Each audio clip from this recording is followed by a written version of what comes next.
This is the fastest growing role-playing universe out there. I think last year it literally grew at about 600% last year, something like that. And it's also the fourth most popular.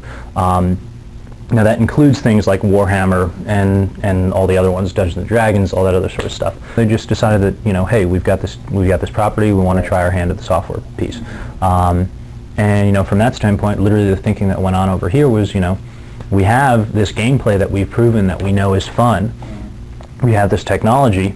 Let's go ahead and make a great game out of it with another universe that we think could provide, you know, as compelling, if not actually certainly a better experience.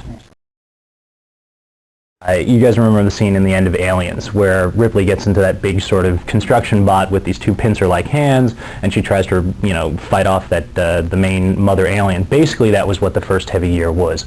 It was a construction vehicle that they looked at and they said, you know, if I put some armor on this, I put some weapons on it, this would be a pretty cool thing to fight with. So that was the first version of a Heavy Gear.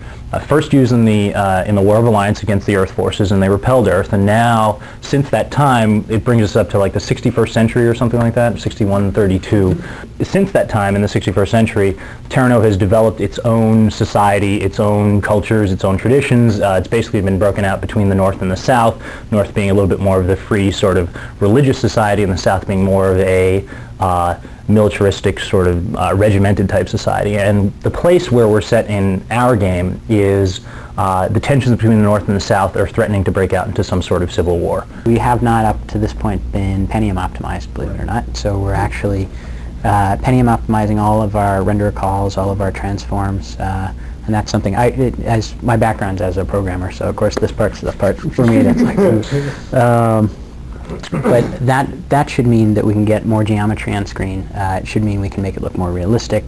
It should mean better frame rate. There are a number of things that, you know, even if you look at it the first time, you're not going to go, something's different. But when you play it, you should really feel the difference.